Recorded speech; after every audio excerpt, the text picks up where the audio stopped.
So yeah, I got character development. As you can see, I have evolved from my 2020 haircut. I now am officially a new man, just as much as how Izuku is a new man in this chapter of My Hero Academia. So let's get right into it. This chapter is absolutely incredible for one major reason, and that is the final sequence of the chapter with Izuku not just unlocking Float from Nana, but also Izuku stepping up to the plate and facing Shigaraki head-on, which it plays into the character development that he received when he faced Bakugo a very long time ago. And so I want to kind of remind all of you what is actually going on here, why the words Izuku said, like, you, me, right now, we're gonna fight, and we're gonna end this right now. I want to kind of explain what that means.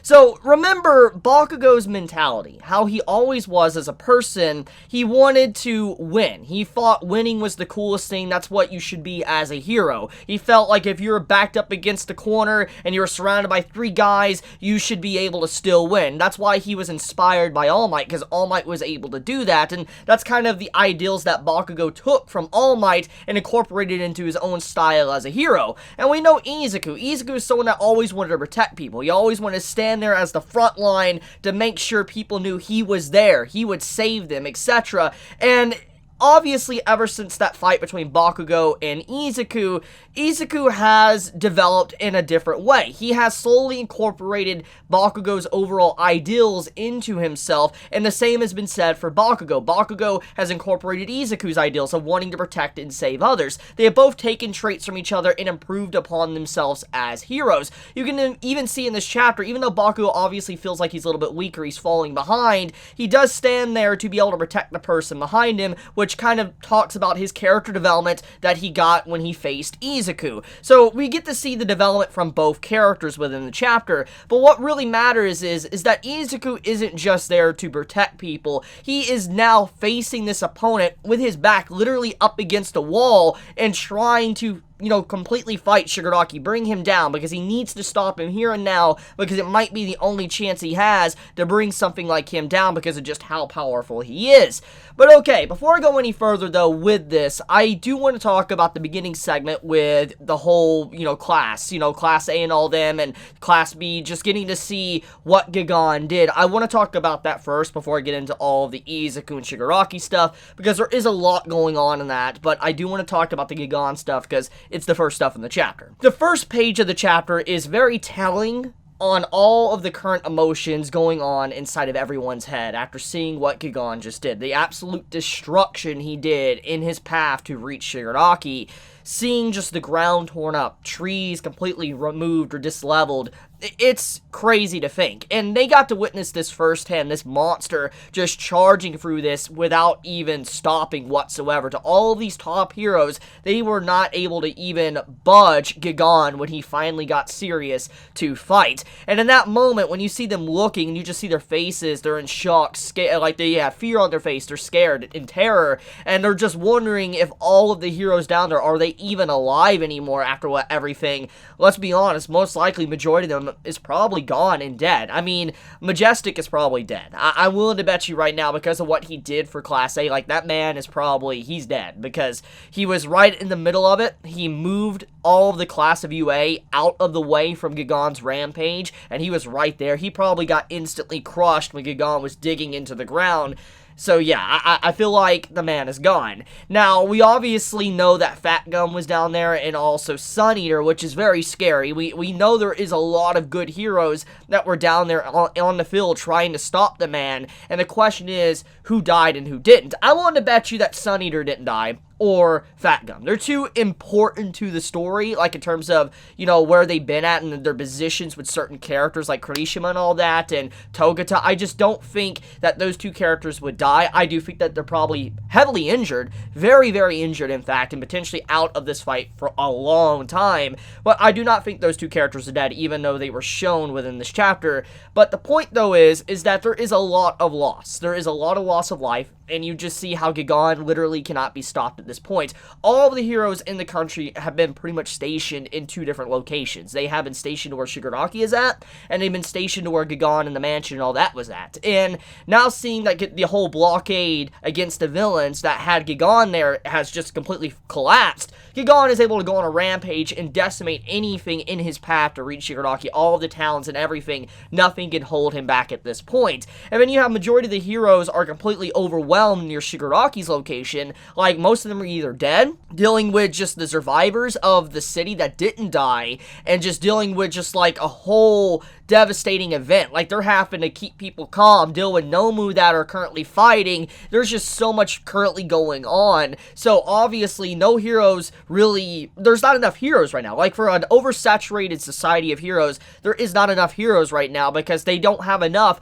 to deal with every single little town and every event going on now because of just what happened with Gigan and now with Shigaraki. There's just nothing that absolutely can stop that. So what it's really going to come down to now at this point is the civilians really having to step up and do something to defend themselves. Like, they're legitimately going to have to do something or they're going to perish. I mean, that is the only thing that is definitely what they can do at this point, because like most of the people when they start seeing the news, they're going to realize like there's barely any heroes around and there's a huge fight going on in 2 different locations, and so you're going to have these civilians panicking, freaking out, and potentially doing whatever they can to get out of harm's way. It's going to be absolute chaos, and that gets into a major point of discussion which needs to be finally talked about thanks to everything going on within this chapter and the previous chapters we have gotten. We've known for a long time now, one of the biggest points about the series is the fall of Hero Society, the flaws in it and everything, and what Shigaraki is trying to do. And for a very long time now, we've known that there's been constant cracks forming within Hero Society. Like, thanks to All Might and him finally having to step down and all that, the symbol was gone, and finally evil was slowly seeping out of the ground and not being stopped anymore. And then we had the whole situation with what happened with Endeavor and the high end and the devastation. There is a lot of fear and panic within the general populace. There is people freaking out that heroes might not be able to do what they could normally do or what they thought heroes could do. The faith in heroes is slowly dwindling, and thanks to everything going on right now with Gigan literally charging through city after city, like non-stop, this is just going to make everybody's viewpoint on heroes completely just hit an all-time low to where literally they will no longer believe in anything the heroes stand for, and they will be absolutely fearful. There would be absolute anarchy / chaos going on, and that's what's happening. That's what is going to happen, because now that the news is covering it, and even if Shigaraki is brought down, like, let's just say hypothetical, which is not going to happen, but let's just say hypothetical, if Shigaraki's brought down, okay, let's say next chapter, even in this arc, and he is captured, he's thrown into prison, whatever, Hero Society is going to get much worse, because it's now so damaged that Shigaraki's already won. Regardless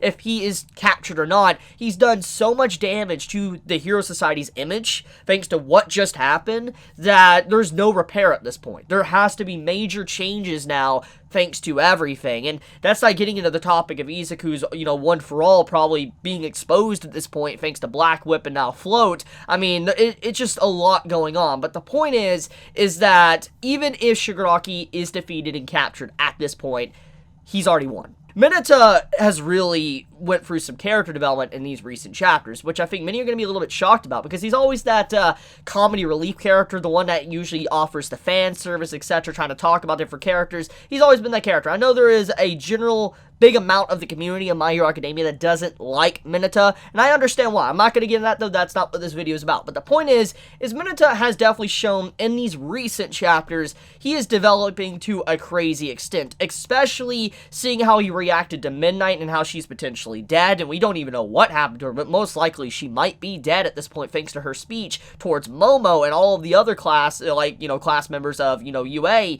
It's potentially possible she's dead. And then Mineta now commenting on their actions and all that as, did they make the wrong move? Did they make a mistake? Did they make matters worse? And when you really do look at it on both sides, like, you gotta look at this with a very skeptical eye. Did they really make this situation a lot worse than it already was? That is something you really have to wonder about because of just everything that is going on in these chapters. I mean, let's think about the catalyst for all this. The catalyst for all this is that the heroes got the jump on Shigaraki and the people at the mansion, all the villains, like Redestro and all of them, and because of that, it initiated this fight a lot earlier than expected, which has resulted in, obviously, people dying. I mean, there's been a lot of loss of life in this arc, and thanks to their operation and them trying to get all the heroes in these two locations, it's effectively made all of these other cities completely vulnerable. I don't think they ever truly expected the scale of destruction and danger of this situation to this extent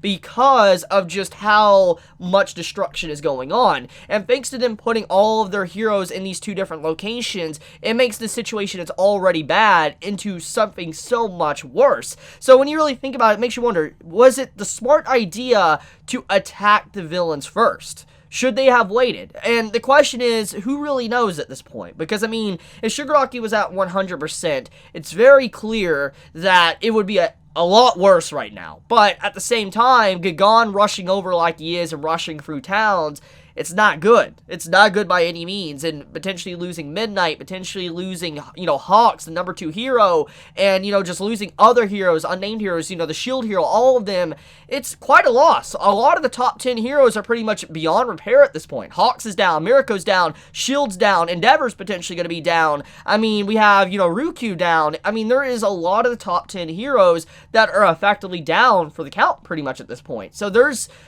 not much can really be said or done at this point. Did they make the right decision? And then I like how the imagery of what Horikoshi does when Minutes is talking about this, he shifts over to Hawks, and an image of him unconscious. It kind of reminds us of what Hawks did and how he kind of initiated something that could be a hell of a lot worse in the future, and that is the event with Toga and how he got rid of Twice. See, we know about Twice, and him killing Twice definitely is emotional, and I think many were shocked about that, to see a hero go out of their way and dirty their hands and get rid of, Twice like that, especially Hawks. It's like, whoa.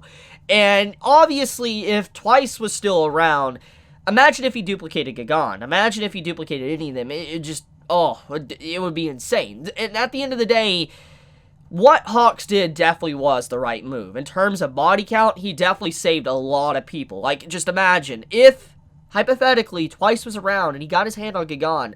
Don't just imagine one Gagon. Imagine 20. Imagine 100 rampaging over to where Shigaraki currently is. Like, that is frightening. That is absolutely frightening to think about. Just imagine that many Gagons charging over to Shigaraki.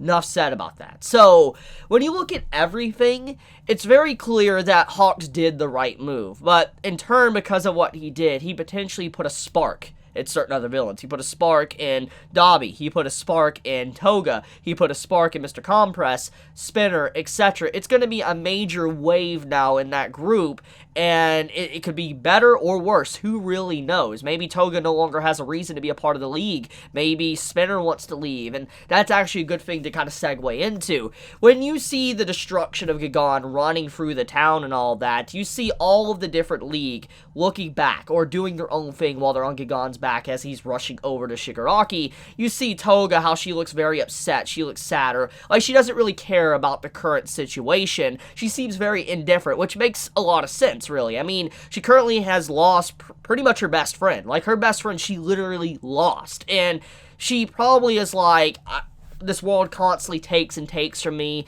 I'm at a dead end at this point. I really don't care anymore. And you could just see by Toga's expression, she's just like, doesn't care. She's just like, okay. And then you see, Mr. Compress, his face is behind a mask, so we don't get to see his, expression. He's very indifferent. He's someone that you cannot really read. We don't know what he's thinking at that moment, which makes it even more eerie, because we do know that he has a connection with Toga and Twice, and he definitely cares about the league in his own way. So seeing his, reaction, it makes you wonder what he's really thinking behind the mask, or how he looks behind that mask. And then you see Dabi. Dabi's looking back at destruction, and you can see him smiling, being very happy, and it's just everything that you can see that he's wanting, and everything that, he's been trying to do with the league's name to be where he's at, thanks to him potentially, betraying the League of Villains. He is very happy at this moment. You can just see his expression. Even though he's lost someone a part of the league, you can see he's not emotionally affected by anything.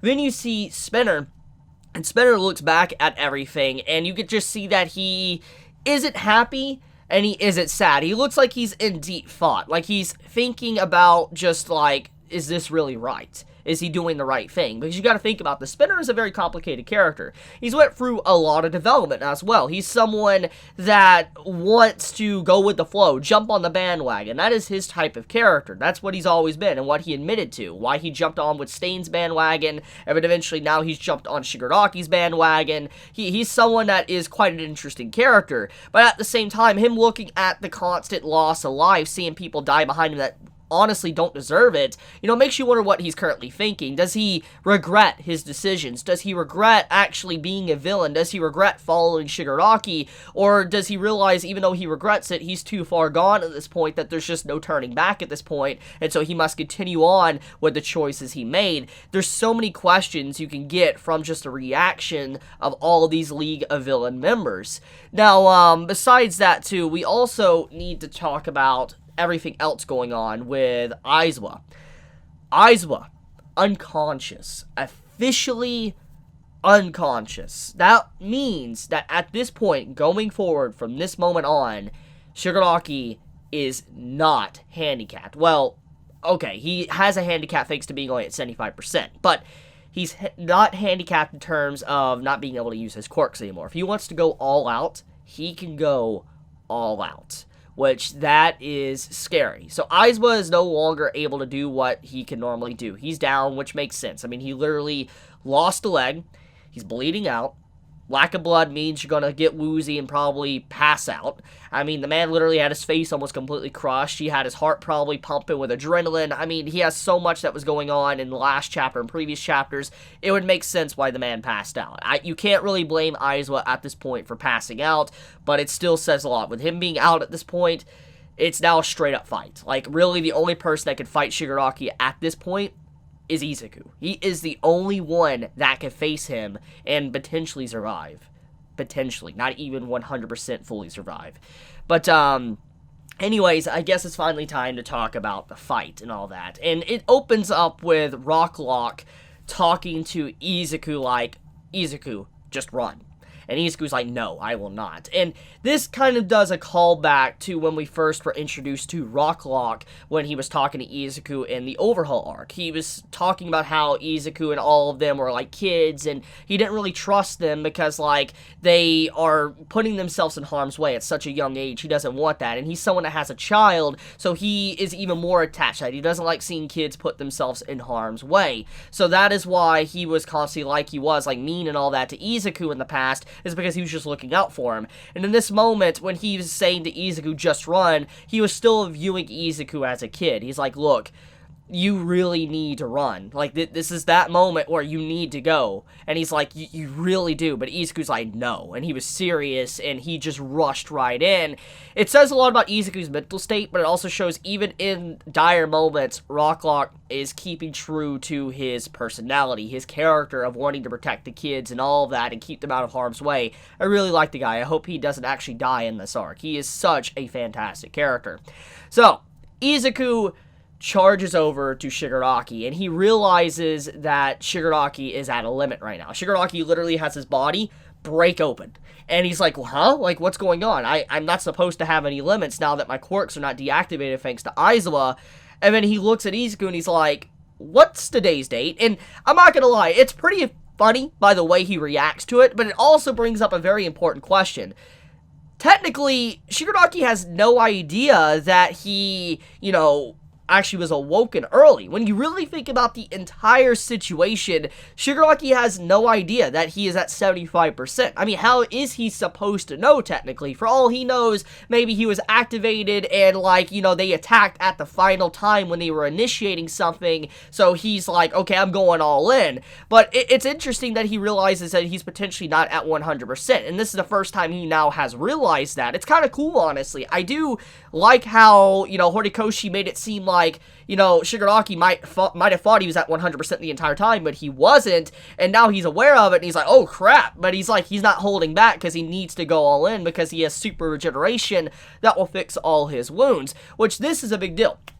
you have it to where Izuku now realizes that this is his chance. This is his opening right now. Because he knows firsthand how hard it is to master a quirk that's been passed down. Like, One for All. And All for One, obviously, when you really look at it, is a much more intensive quirk than even One for All. Because All for One has every quirk. Like, it has so many quirks, even more so than what Izuku currently has. It can put so much strain on the body, and Izuku is 100% aware of this fact, and you can see the image when it flashes. He's like, his body can't keep up. It can't deal with the power that he's currently exerting, but he's going to keep doing it because, it's him. He's not going to stop. He's a villain, but he's like, this is my opportunity, because his body will not be able to keep up. Even if his mind is, his body will not. He will be in the exact same situation as Izuku was after he fought Muscular. Because if you remember, when Izuku fought Muscular for the first time, or first and last time, he damaged his arms beyond repair in that moment, and he passed out. Like, he couldn't do anything. He realized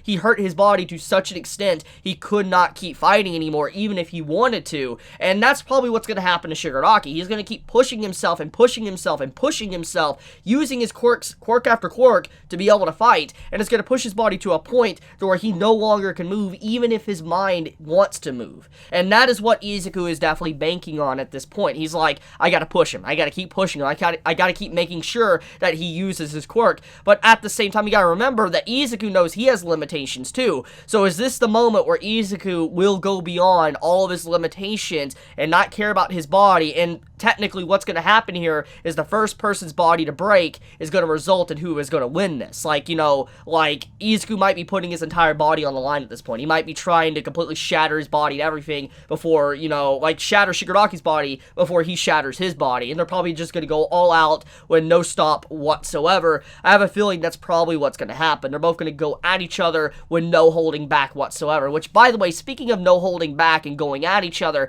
I do want to point out something that's very curious about Horikoshi's drawing within this chapter.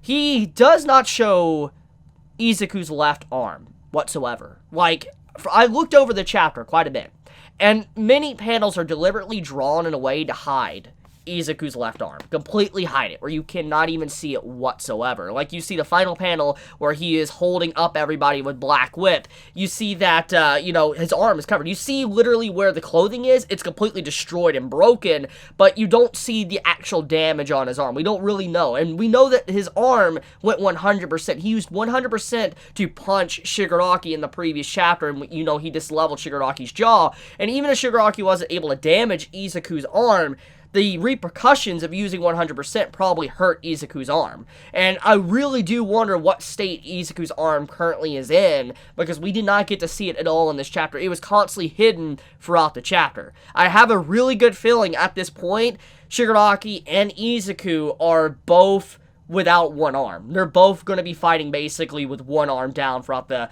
next few chapters. Then okay, let's talk about Float. So Izuku has officially gotten Float to be able to use Nana's quirk that is Shigaraki's grandma. This is to be expected, let's be honest. It's to be expected because we knew that if there was a better time than any to unlock Float, it would definitely be in this fight against Shigaraki being able to use the Decay quirk, because flying can effectively negate Shigaraki's quirk. But at the same time, there is another thing that we need to actually consider, and that is, we know Shigaraki can destroy ethereal objects, like energy objects. Look what he did to Redestro's stress bomb. And we gotta think about the situation with what Izuku's currently doing. He's holding Shigaraki in the air while holding everyone else with Black Whip. All Shigaraki has to do is put his hand on Black Whip, if it is very similar to Redestro's, ability, and completely eradicate the entirety of the Black Whip, which will probably travel to the other. So Izuku would have to completely call off, his Black Whip to be able to keep fighting. So it's a very dangerous situation right now, and I do wonder if that's going to come into play, because he could easily break it if he uses Decay. Another thing too, though, I do like how in the final moments probably of Gran Torino, he is able to see Izuku using Float. That makes me happy. I'm glad the man got to see Izuku actually use, one of his friends' quirks. It reminds him that, Nana's, overall passion and ideals is being carried on. And it's a nice way to kind of send off Gran Torino. He finally got to see, Nana's quirk once again. It's emotional, and I'm super happy about that. We might not have a whole long monologue and all that with Gran Torino, but I do have to say I'm happy he got to see that. Which, by the way, this scene with Gran Torino is very reminiscent of Night Eye's scene. If you remember Night Eye, when he was watching Izuku and watching Togata and all them fight and all that, he got scared and he was watching. This is very reminiscent of that. I feel like what's going on here is a kind of like a nod to Night Eye. Gran Torino is literally Night Eye at this point, which is kind of scary to think about. But, that's pretty much about it, though, when it comes to this chapter of My Hero Academia. So I'm going to leave it at that. I love you guys. Thank you so much for watching this video, and thank you so much for, constantly commenting and all that. I do appreciate it greatly. If you enjoy my content, please subscribe. If you like this video, please leave a like. And with that, Chibi out.